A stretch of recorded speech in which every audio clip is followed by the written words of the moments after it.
Good afternoon, Turkey, and good morning, America. Thank you all for joining us. My name is Evren Balta. I am the Academic Director of TÜSİAD's Global Politics Forum.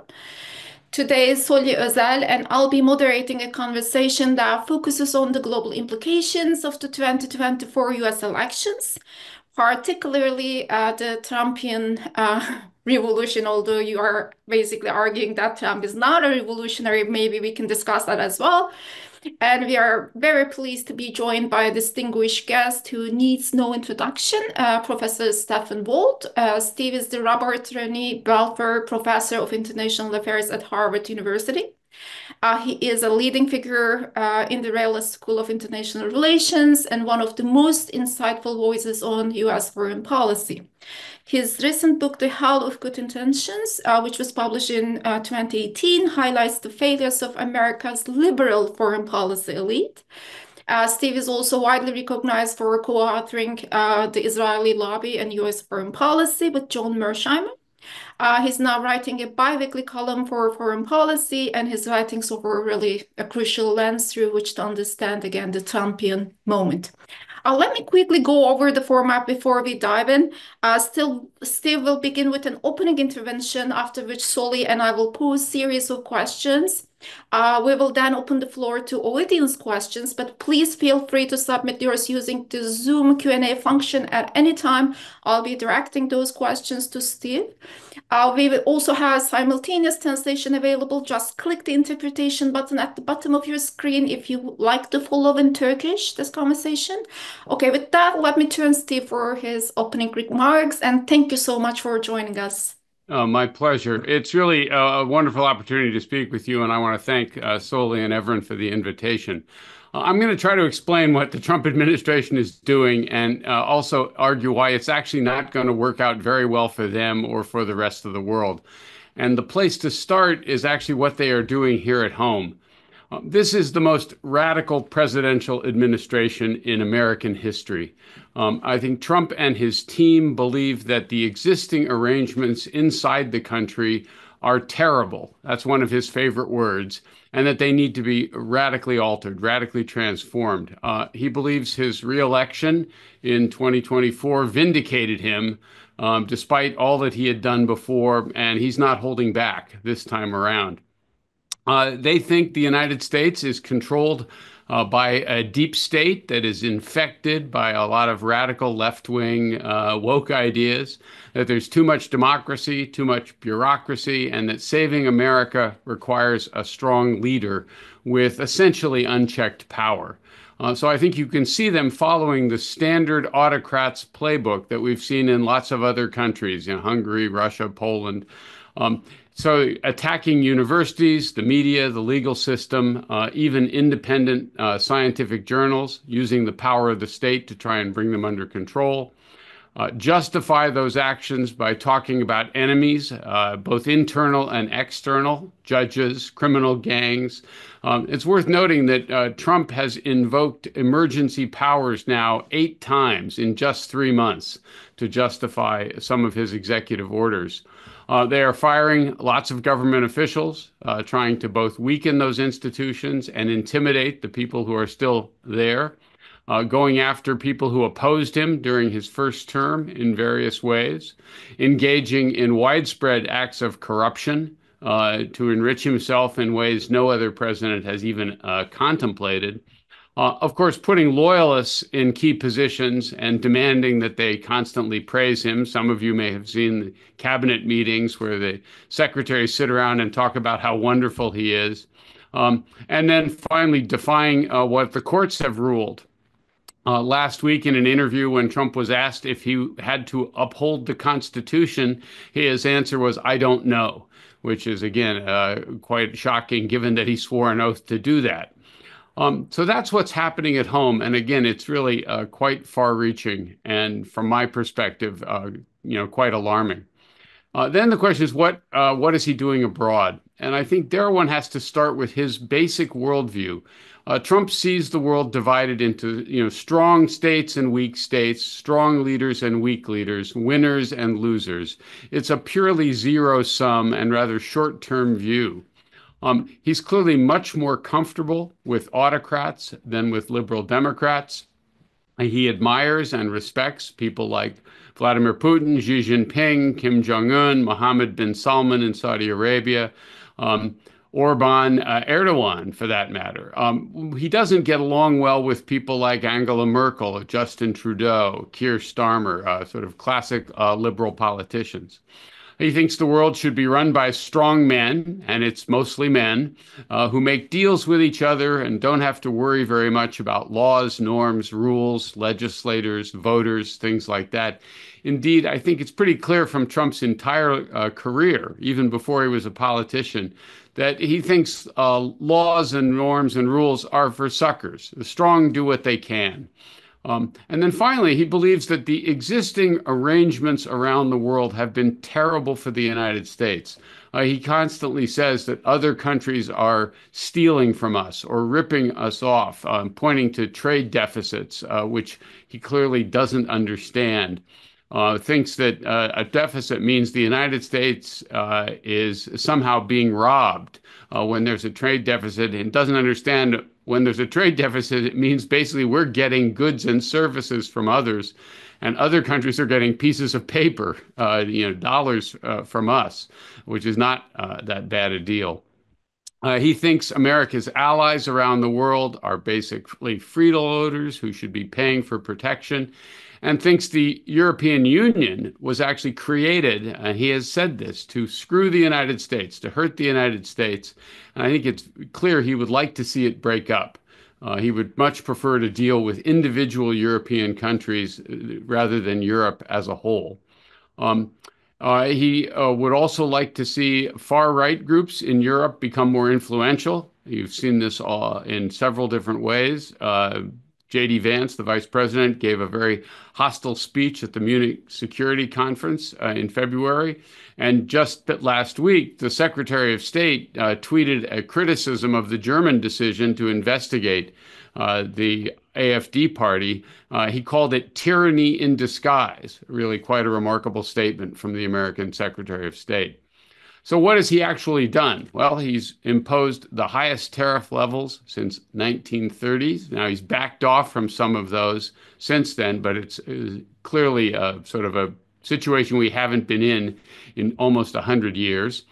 Announced his desire to annex Greenland and possibly make Canada the 51st state.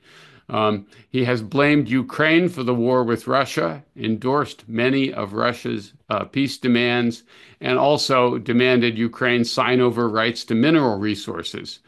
He's given Israel a green light to continue its assault on Gaza. And for a while, the United States was also bombing Houthis in Yemen. That didn't work very well. We've now stopped doing that, or said we're going to stop doing that.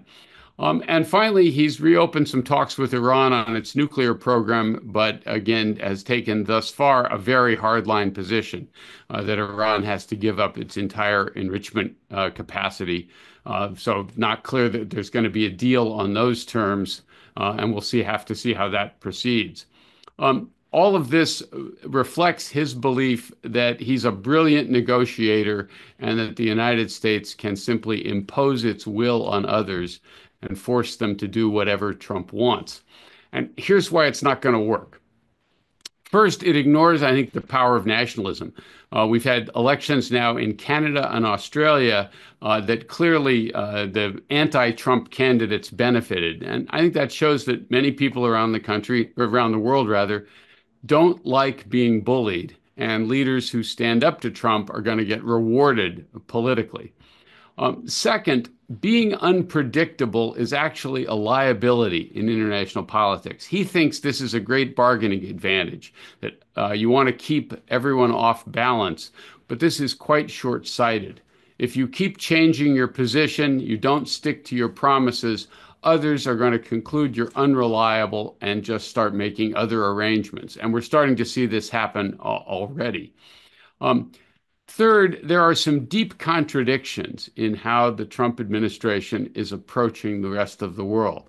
They want Europe to do more to defend itself, but hurting Europe's economy through tariffs isn't going to make that easier. And the same is true in Asia. They want to use partners in Asia to balance or contain China, but starting a trade war with our partners in Asia won't help them do that. Shutting down the U.S. Agency for International Development and other global programs is making it easier for Beijing, for China, to portray itself as more reliable and more generous than the United States. And when the United States then asks other countries to make sacrifices to do things we want, like, for example, not selling advanced chip making machines to China, other countries are going to be less likely to do that if the United States is constantly confronting them. Lastly, he thinks power is all that matters, but he has been systematically destroying one of the main advantages the United States has had for decades, namely our superior knowledge-creating institutions like universities and research labs. We've also been terrific over the years at recruiting brilliant people from all over the world to come to the United States. We're going to see that reverse now, where scientists and researchers who no longer feel that the United States is a good place to do their work are going to go elsewhere. And again, that's a very short-sighted position. And then last but not least, appointing loyal people to key positions guarantees you'll get a lot of dumb decisions, because nobody will tell Trump when he's wrong, or because people like the Secretary of Defense or the Secretary of Health and Human Services have really no idea what they're doing. They're simply incompetent. And that affects foreign policy too, because states will stop following the American lead because they won't have much confidence in our judgment or ability to get anything done properly. Nobody in the world can ignore the United States. We're too big, we're too important. But other states will be less inclined to listen to our advice if they don't think the people in charge know what they're doing. So the bottom line here is the United States is now engaged in a massive act of self-harm. We've done this to ourselves. It's putting our democratic system at serious risk. It's likely to make the country poorer, weaker, and less influential. And if there's a silver lining in any of this, it's that the damage is sufficiently obvious that Trump's approval ratings have been falling faster than any president since modern survey research began, and that may limit the amount of damage he's able to cause. But repairing it is not going to be easy because other states are going to worry that we'll do something similar down the road. So for that reason alone, I think the shock to the system that we are now seeing is likely to have long-term effects, and we are headed towards a very different and much darker future than I would have predicted a few years ago. Let me stop there and look forward to the discussion. Thank you, Steve. Soli, would you like to ask the first question? This was very insightful. Thank you so much. Sure. Soli, your mic is off. You've put a lot on the table. Yes. But let me start with what Evren alluded to. You've written a piece, and you and I had a correspondence over it, whether or not the Trump administration is a revolutionary one. Our common friend, Ivan Krastev, believes that it is. I disagreed with him. But really, and he thinks that the Trump administration believed that in order to do all those things you said they're doing domestically, very radical moves inside the country, actually privatizing the American government. This is what Musk was doing. In order to do that, Ivan believes Trump understood that first he had to start with destroying the existing international system. Now, okay, if the Trump administration is not revolutionary in international relations, what is it? Is it a revisionist power, which is probably a first in history, that a hegemon actually tries to revise the system that it created? Although there are things, of course, that don't work for the United States the way they did immediately after 1945, or at least for 80 years. Or is this just a reactionary one? I mean, your claim was that MAGA was backward looking, and therefore, rather than being a revolutionary administration. This was a reactionary, or what Hobsbawm would say about the 1930s, it's the revolution of the counter-revolutionaries. So these are really what I would ask. But one other thing, because you are at Harvard and Harvard is at the crosshair of that administration, how come your institutions, of which you were all very proud, caved in so easily, whether they be public institutions or private institutions? And is that an impediment to recovery? So there's two big issues there, and I'll try to tackle them both. I mean, the question of whether or not this is revolutionary or reactionary or revisionist is a little bit arbitrary. It sort of depends how one wants to define those terms. I said it was reactionary because, in my view, most of what they were trying to do was sort of turn the page back or the clock back to a prior period, which they view with great nostalgia, where the United States was supreme, or at least unchallenged around the world, and where the social order within the United States was very different. So it's going after government regulation, going after minority rights, essentially trying to take the country back to more of the condition it was in the 1950s. And certainly, restore manufacturing in a variety of different ways. I think I would disagree with Ivan. I think their agenda is more focused on what's happening in the United States than what's happening abroad.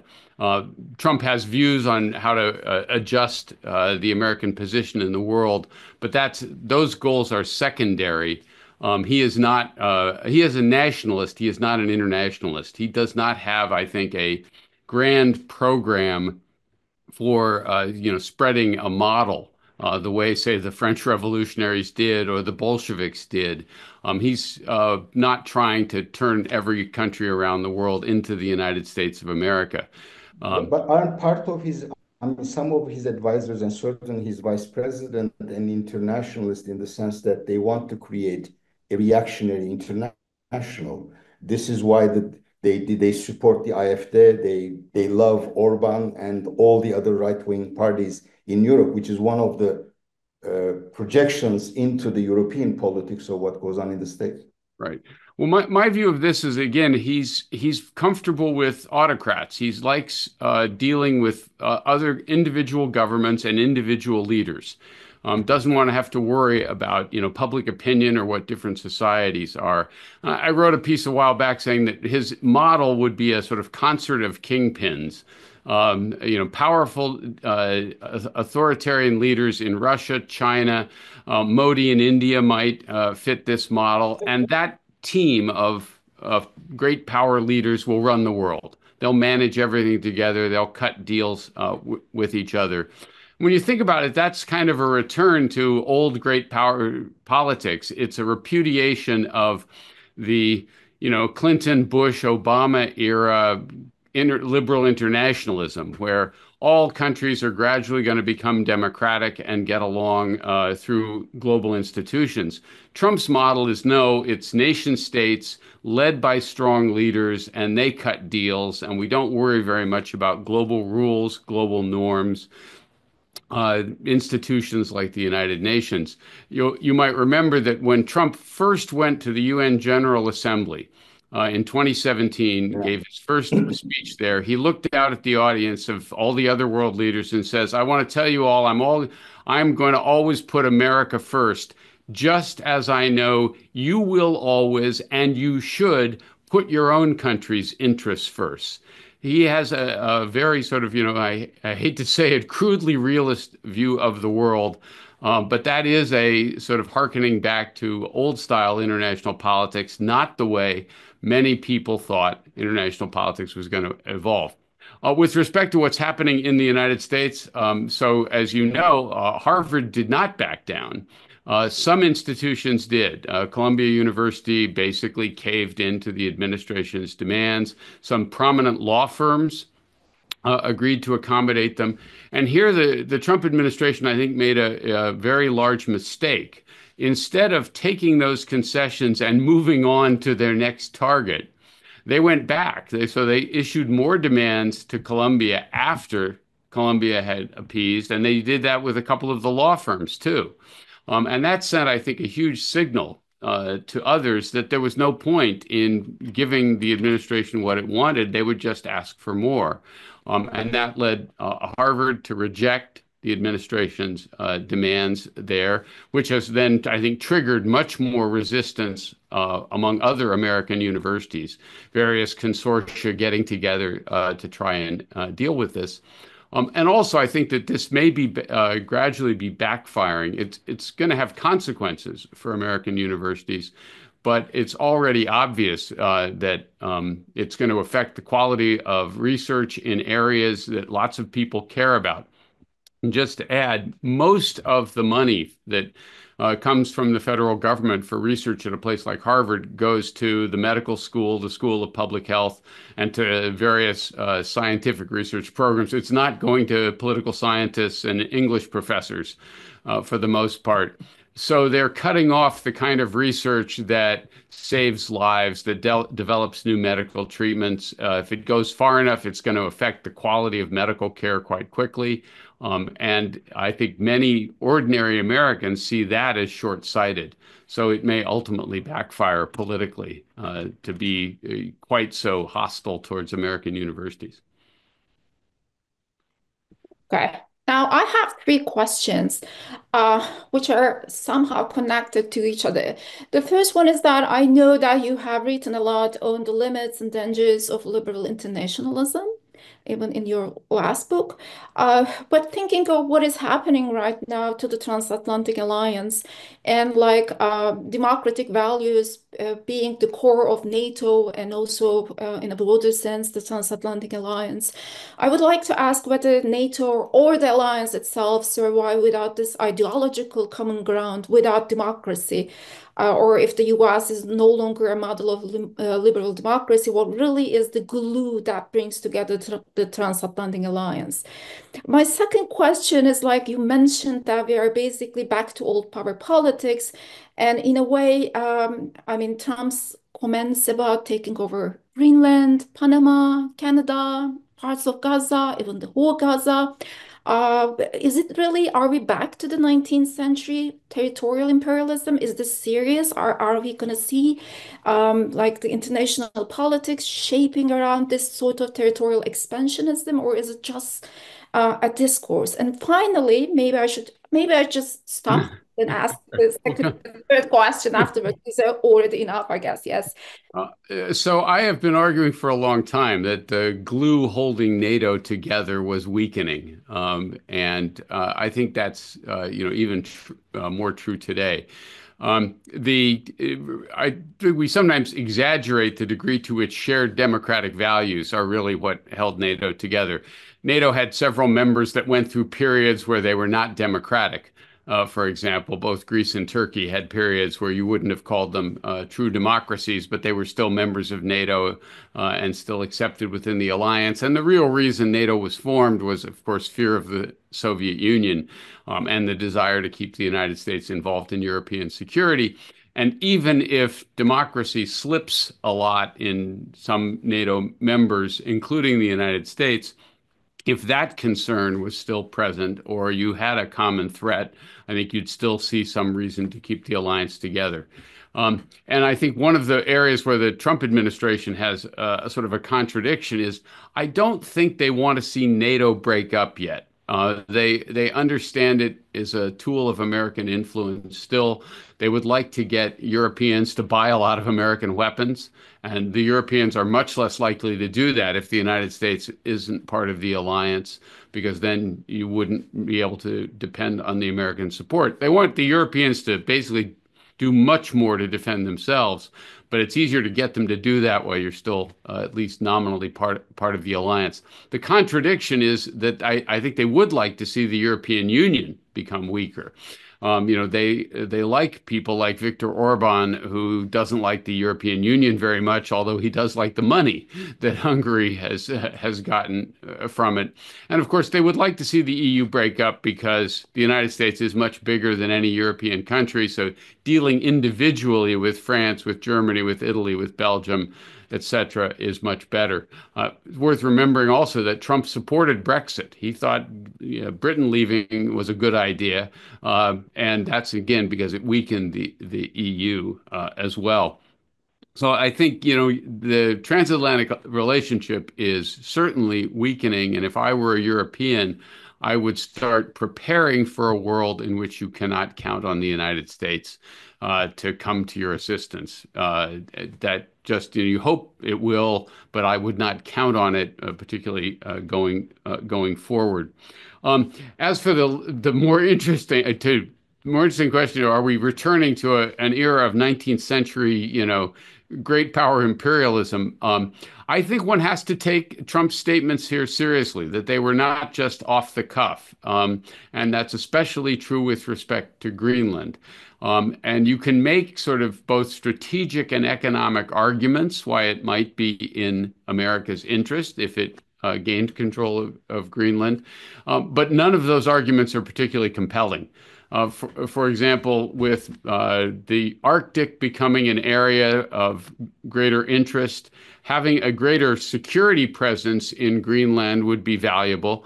But the current treaty the United States has with Denmark would allow the United States to have a much larger military presence there if it needed to. And it's worth remembering that Denmark is probably the most pro-American country in Europe, and therefore would not be difficult to negotiate that with the Danes. Going after them and saying that maybe we just want to take it over, of course, is, I think, quite short-sighted. And the same is true with this idea of making Canada the 51st state.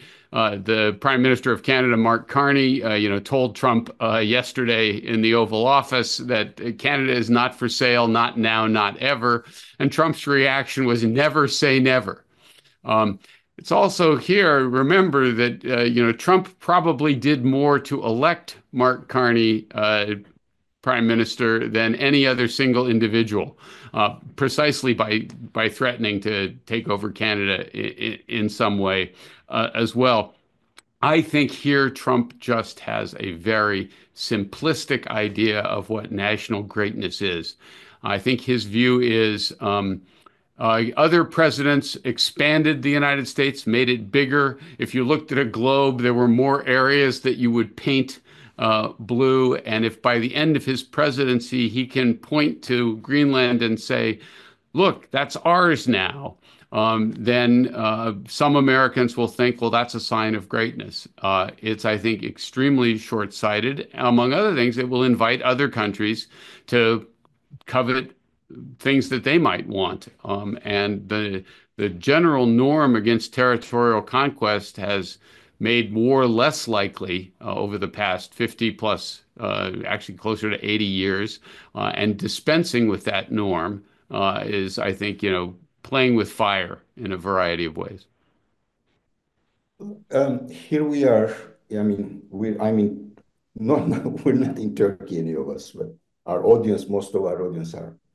And Turkey is in between Ukraine and Syria. And you wrote 32 years ago in your academic paper on revolution and war that you did not you could expect a war between Belarus and Ukraine, but you did not mention Russia and Ukraine. First of all, is enlargement of NATO the reason why what you could not foresee actually happened? Secondly, and it appears that Mr. Trump, because he did not get what he wanted from Putin, or he doesn't think he did, is hardening his position, and arms are going to Ukraine, and maybe even he will continue because these are the Biden weapons. So how do you see the end game there? And secondly, in Syria, Israel is basically trying to make sure that Syria will not have a stable centralized government. And for the first time that I know, Turkey and Israel are at loggerheads over Syria. And there are actually dangerous exchanges, at least verbally.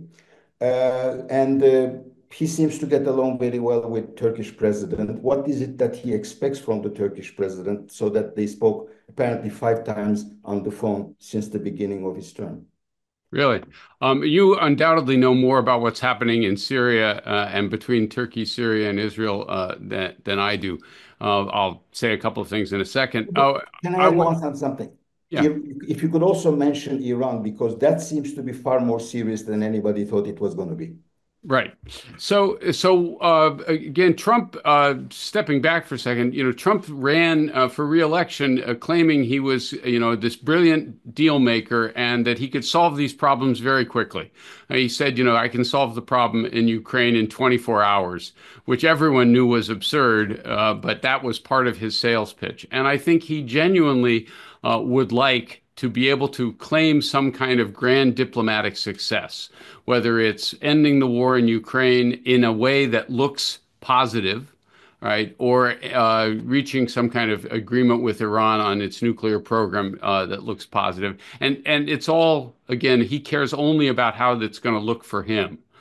So a deal on Ukraine that was clearly a sellout, where Ukraine suffered, where the Russians took it over afterwards, that looks a lot like what happened to Biden in Afghanistan. And Trump doesn't want that. He wants a deal that looks like he got something at least reasonable. And similarly, he wants a deal with Iran. If the deal makes him look good but makes Israel unhappy, that's fine with Trump. He doesn't much care. The problem is, you of course have to put something on the table that Iran would be willing to accept. And the most recent speculation has been that if they get a deal, it will actually look a lot like the old JCPOA, maybe extended further, which would be ironic but not surprising. Because it wasn't a terrible deal, and Trump, made a huge mistake in his first term by tearing it up.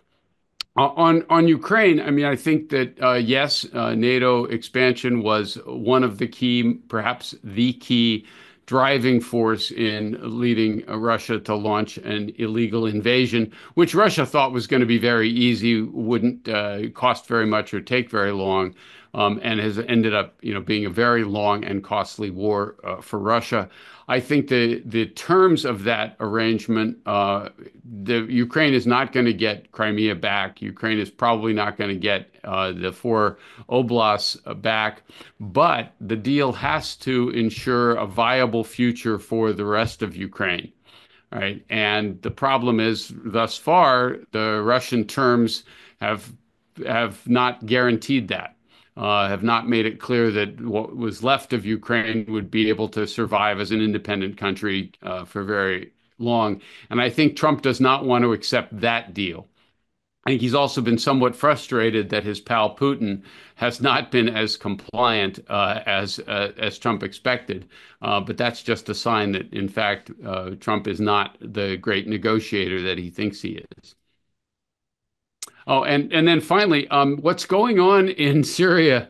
I mean, I think this is partly a manifestation of the Netanyahu government thinking that they have an unusual position now. They have done great damage to Hamas and obviously to the Palestinians. They've greatly weakened Hezbollah. They've greatly weakened Iran's position. And they want to establish as dominant a position as possible in their immediate surroundings. And the collapse of the Assad regime is an asset there as well. And they don't want to see the consolidation of a strong, possibly Islamist government in Damascus. So continuing to interfere there to keep the place divided, to keep it contentious, is, I think, not at all surprising. It is, however, somewhat short-sighted. If I were, advising the Israelis, and they haven't asked my advice, but if I were, I would remind them that they actually had a quite good working relationship with the Assad regime for many years.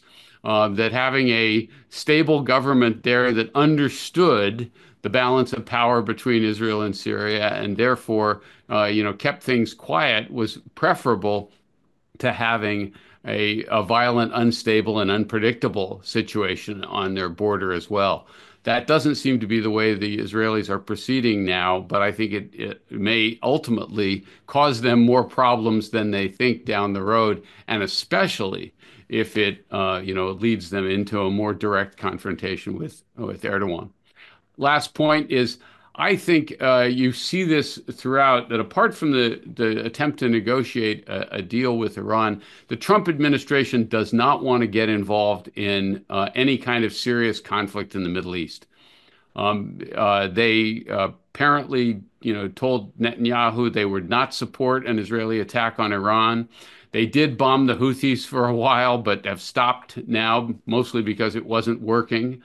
That was mediated. Trump would like to do deals with different Middle Eastern countries, with Saudi Arabia, with the Gulf states, but he doesn't want the American military getting actively involved there, because I think he has seen what happened to every American president that actually does get involved. Whether it's Reagan in Lebanon or Bush in Iraq or Obama in Iraq and elsewhere, or Obama in Libya, or the various activities we were engaged in during the Syrian civil war. This is just a headache, and he doesn't care about any of these countries.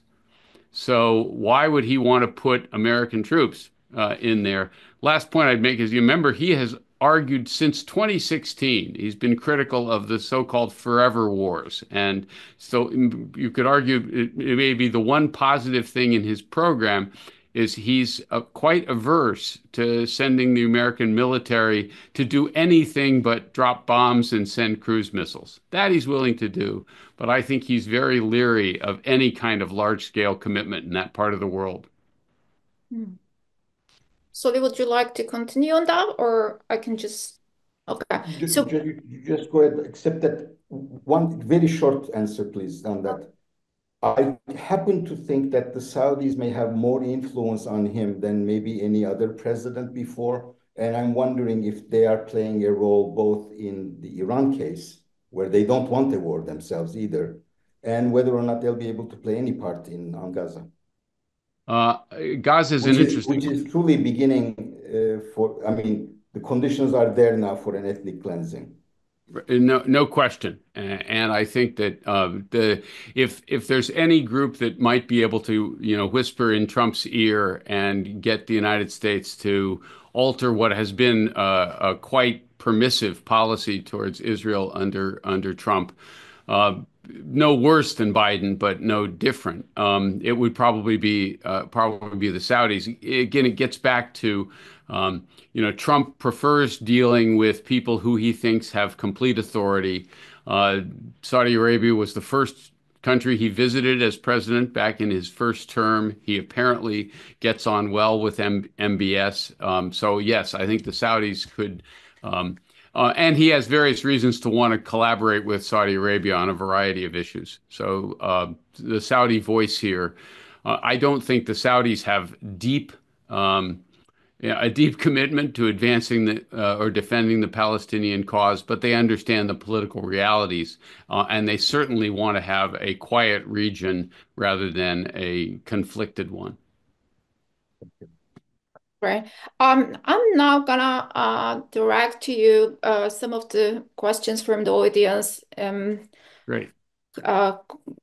Bringing them together. There are like 4 questions right now that I see. And the first question is about NATO member states. I'm going to read the question. What kind of policies do you anticipate from NATO member states with regard to NATO-EU cooperation in the coming years, especially between the UK and the EU? And this really goes connects to the comment that you made about the necessity of increasing the European defense, European autonomy, strategic autonomy. And maybe I can just ask or add another question to that. I mean, whether this is really a correction to the transatlantic alliance, strengthening the EU defense, or is it a beginning of a dangerous fragmentation within the West? Or maybe we can ask, does Europe have enough time to do all this? Particularly given the fact that, and this is something we discussed, if Russia emerges as the winner from the Ukrainian conflict and there's no US support in Europe. So, I mean, in a broader sense, what I'm asking and what is being asked by our audience is that this tension between EU, NATO, and broader European security, I would say. Right. So the only major security threat that Europe has to worry about is Russia. There are other minor ones, but the big one is Russia. And there, one has to start by recognizing that Europe, without the United States, has enormous resources that it could put to this problem. It has, 4 times Russia's population, 10 times Russia's GDP. And in fact, NATO's European members have outspent Russia on defense for years by a substantial margin. They used to spend almost 3 times more every year than Russia did on the military. The problem was that Europe doesn't spend it very well, and they didn't buy a lot of combat power. There's lots of inefficiencies, each country wanting to produce its own weapons, have its own systems, not integrating those forces very well. And that was possible because the United States was always some country that Europe could count on, that we would respond if there was a real emergency. And within NATO, we could provide a certain amount of leadership and unity. If Europe can't count on the United States any longer, or sees a moment in the future where that's no longer the case, then Europe faces some fundamental decisions, and how they work that out in terms of institutions remains to be seen. Does greater European security cooperation occur within a NATO context, or does it actually have to be at the level of the European Union? And I know there are Europeans now, seriously discussing what the different alternatives are. I think they're aware that this has to change. Whether they can pull this off, remains to be seen. I think there is still a lingering hope that maybe this is all just a bad dream, and the United States, will come to its senses and recommit in a big way. My own personal view has been that we needed a new transatlantic division of labor, where Europe became almost entirely responsible for its own security, although the United States remained a formal member of NATO, and that process should occur over a 5 to 10 year period, and that the United States should be actively helping the Europeans develop institutions, helping train, helping provide advice on what forces Europe needed, and it would be done in a very cooperative manner. The reason for that, of course, is the United States needed to focus on China and needed to do much more in Asia, and Europe had the capabilities of addressing any possible threat from Russia. I fear that process is not going to happen in a cooperative or, well-organized, coherent way because of the way the United States is now approaching it. So it'll be more difficult for the Europeans to do this than it would be otherwise. But it's possible that this will fail, that the Europeans will never generate the kind of military capability that they need. But I think the more convinced they are that the United States is no longer there, the more likely that becomes. Finally, if Russia does end up not a winner, it's not going to be a giant strategic victory. They will have halted NATO enlargement. They will have divided and weakened Ukraine, but they have done so at enormous cost. And those costs will last, will linger on into the future. They have made Ukraine a permanent enemy in a variety of ways. They have given Europeans clear incentives to deal more, to cut ties with Russia in a variety of ways. They have caused 2 countries that were previously neutral, Finland and Sweden, to join NATO formally, which creates more security problems for Russia. And they're not going to be able to pose much of a threat to Russia or to Europe for a while they recover from the war, even if it ended tomorrow. So I do think Europe has time to develop the kind of capabilities. And the last thing I'll say, which is slightly more controversial, is Europeans, in addition to enhancing their own autonomous defense capabilities, have to be thinking longer term about how to improve the relationship with Russia. it is not in Europe's interest to have a deeply confrontational, suspicious, hostile relationship with Russia for the next 30 or 40 years, which gives Russia lots of incentives to cause trouble in Europe and creates more problems as well. So in addition to sort of establishing better deterrent capabilities, Europeans have to think about how eventually, maybe it's after Putin, who knows, but eventually they start to work out a broader security framework for the European-Russian relationship. It's been done before through the OSCE. Things like this were done through the Helsinki process. We had arms control negotiations on conventional forces back in the Cold War.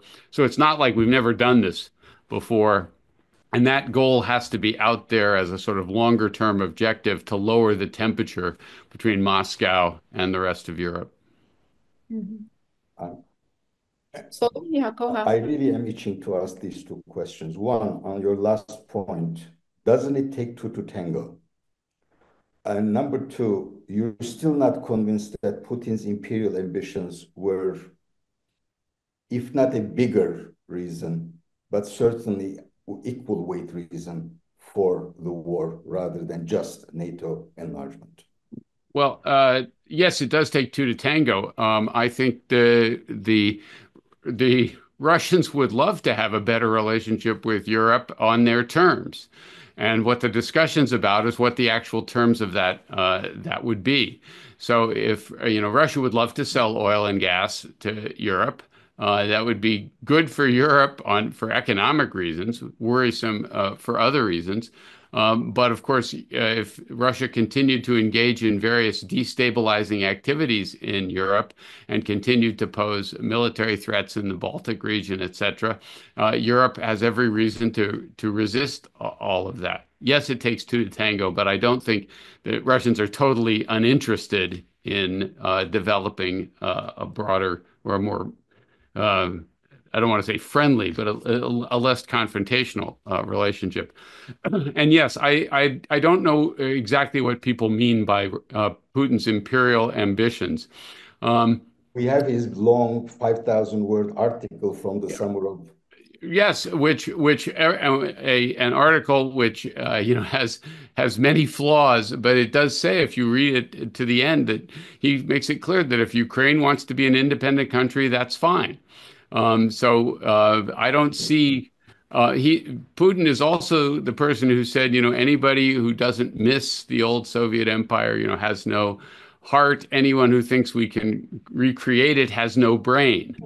Right. So I don't think he has this desire of restoring the grand Russian Empire, of reconquering Poland. I'm not even sure if his ambitions extend to the Baltic states. But more importantly, he was doing nothing to advance that kind of an agenda prior to 2008, right, when the United States proposed Georgia and Ukraine for NATO membership. And as you know, that was regarded by the U.S. ambassador to Russia, Bill Burns, as the brightest of all red lines. He had talked to everybody in Moscow. They understood that, yes, the Russians had accepted grudgingly NATO enlargement up until then, although they were not happy about it. But Ukraine and Georgia was one step too far. And I think some of that, yes, does touch on questions of, political identity and history. And this is our cultural sphere, and you're now interfering in it. But it also had direct security implications for Russia, both at the nuclear level and at the conventional level. And I don't think any Russian leader would have ignored it the same way that no American president would ignore, say, Mexico deciding it wanted to sign a formal defense treaty with China and station possible Chinese troops along the U.S. border with Mexico. My suspicion is most American presidents would react to that in not friendly ways. Great. There are a lot of questions. Okay, I'll try to be brief. many of them are on China and Asia, Trump's Asia policy. And most of them are basically about the possibility of a wider conflict in Asia, in Taiwan, whether India and Pakistan clash would lead to a bigger military crisis or even a third world war. And I assume these questions are also basically about the confrontation or competition between United States and China, America and China, and how that competition are going to be I mean, is it going to be a conflict, a direct military conflict between these two states, or any other sort of relationship, the possibility of a relationship developing between these two powers, both under Trump and in the future. So that's the Asia question. Right. So Trump is not a warmonger. I don't think he thinks fighting wars is really good for the country. And so if there's a conflict in Asia, I don't think it'll be started by the United States, at least not directly. The most obvious flashpoint is Taiwan, and I am reasonably confident there won't be an attack on Taiwan, a military attack on Taiwan, during Trump's term. China is facing sufficient problems of its own. Xi Jinping has continued his various purges of the Chinese military leadership. There's real concerns about, still corruption within the Chinese military, and their economic condition is sufficiently delicate at this point that I think that an attack on Taiwan is an enormous gamble on Xi Jinping's part that he's unlikely to take.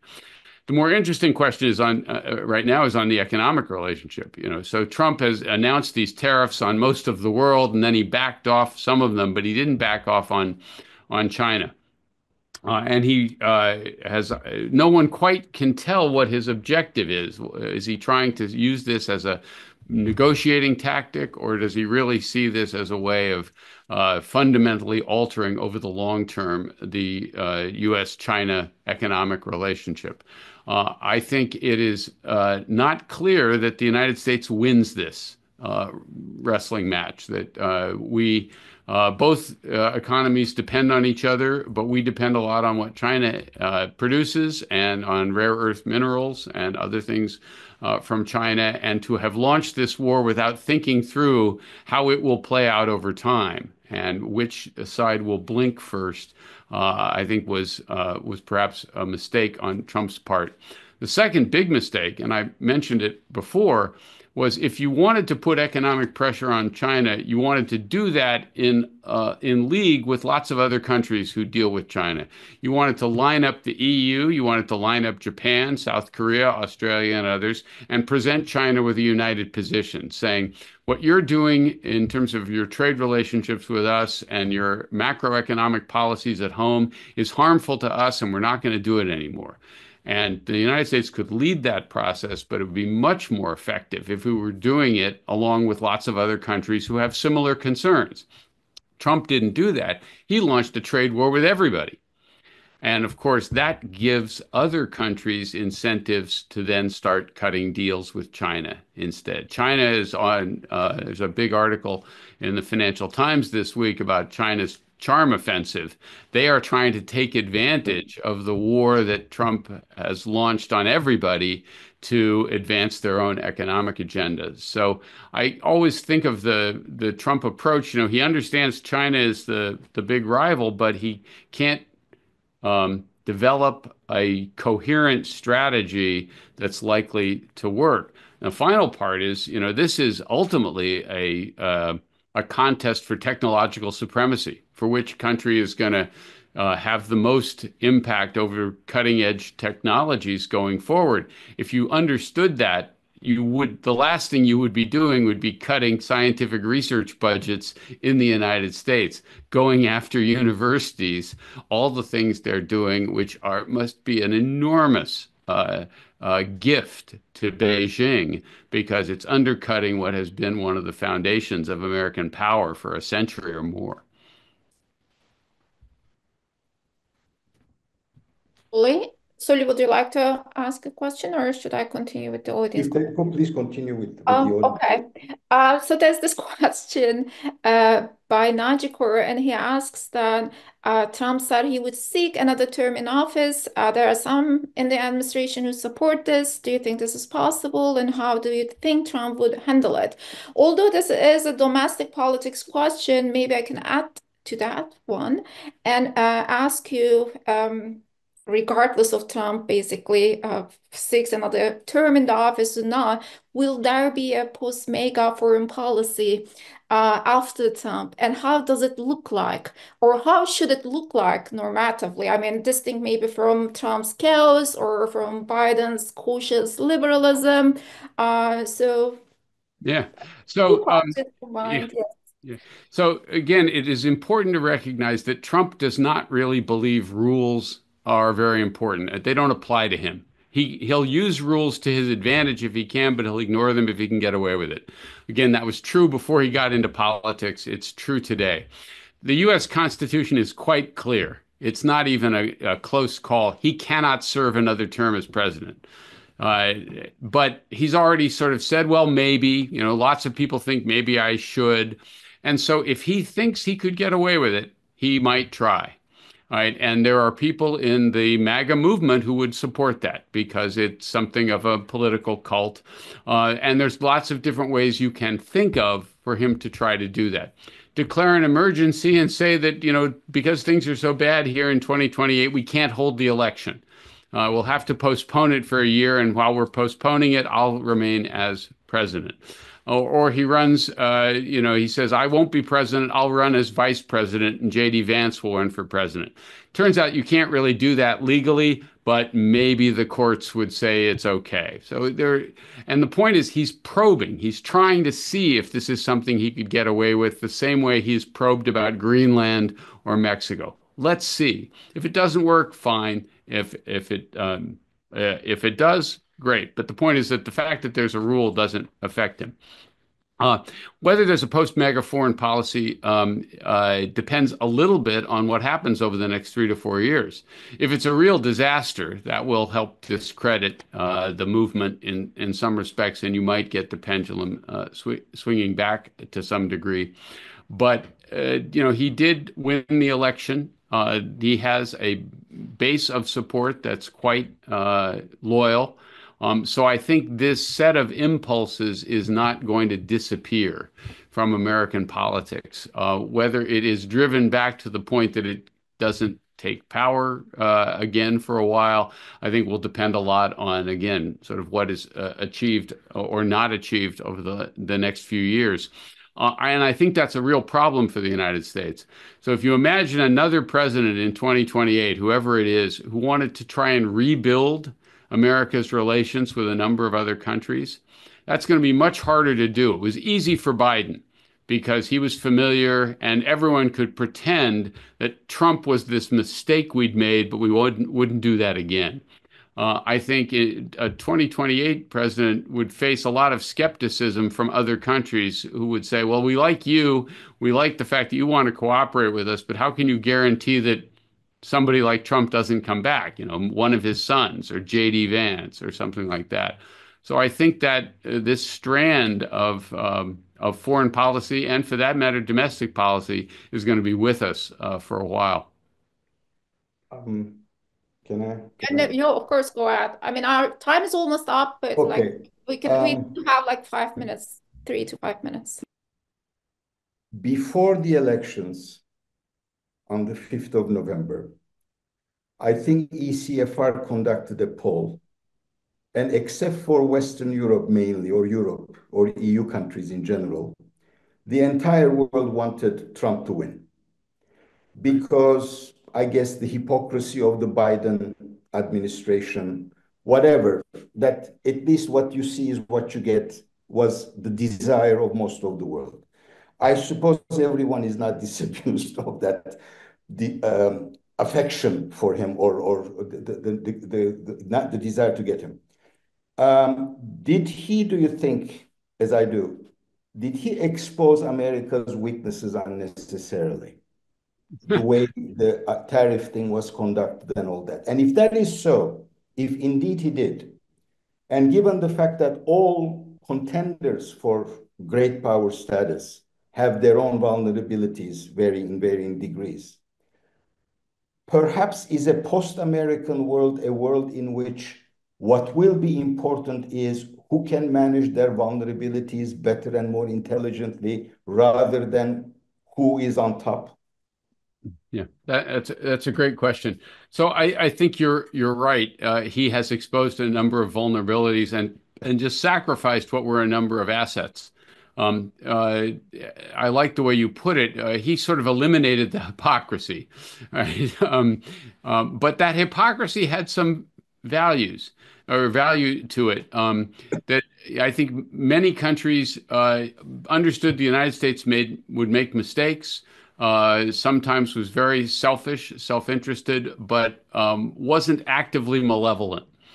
Right. And I think the sort of abject cruelty and indifference, getting rid of USAID, for example, just appears almost vengeful. And of course will affect people in lots of tangible ways. Withdrawing from the World Health Organization, doesn't make the United States better off, and just allows other countries to have more influence there. So I think yes. By the way, some of the people who may have welcomed Trump may have also understood that he was going to be very harmful, and there's a certain degree of Schadenfreude here.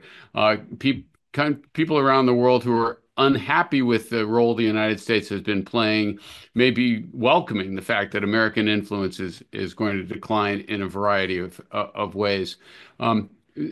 Managing vulnerabilities is actually, I think, a pretty good way to put it. The United States, though, has a couple of enormous advantages. One is it's still in a very favorable location. Right. It doesn't have any serious enemies nearby. It can manage its local environment much more easily than a country like India, now on the brink of war with Pakistan, a country like China, which has hostile powers nearby, Russia, at war for the last 3 years. And the United States is happy over here in the Western Hemisphere. And that's a huge advantage if you are vulnerable in other ways. And finally, the United States is still, very wealthy and very powerful, which means there are resources available to address problems. The difficulty is, and it's been true now for a while, is our political system is fundamentally dysfunctional in a variety of ways and is moving in an increasingly autocratic direction. And if you're going to have an autocracy, it's got to be run by really good people. Really smart, intelligent, disciplined, competent people. And that is not the government that we currently have. It's being run by, loyalists, devotees, people who believe many things about the world that simply aren't true and who aren't willing to stand up very much to the whims of the president. And so, if that's the kind of autocracy we end up with, you can expect a lot of really big policy mistakes. That will be our big vulnerability. Thank you. Great. Thank you so much. Thank you, Steve, for this engaging and really thought-provoking conversation. I mean, we also appreciate the active participation of our audience. There were many questions, and unfortunately, we couldn't get to all of them. But we hope to continue the conversation in the future events. Until then, take care. Goodbye. And thank you so much again, Soli. Thank you, Steve. Thank you so much. This was really Thank you very much, Steve. great conversation. My pleasure. Nice to see you both. Bye-bye. Bye-bye. Bye.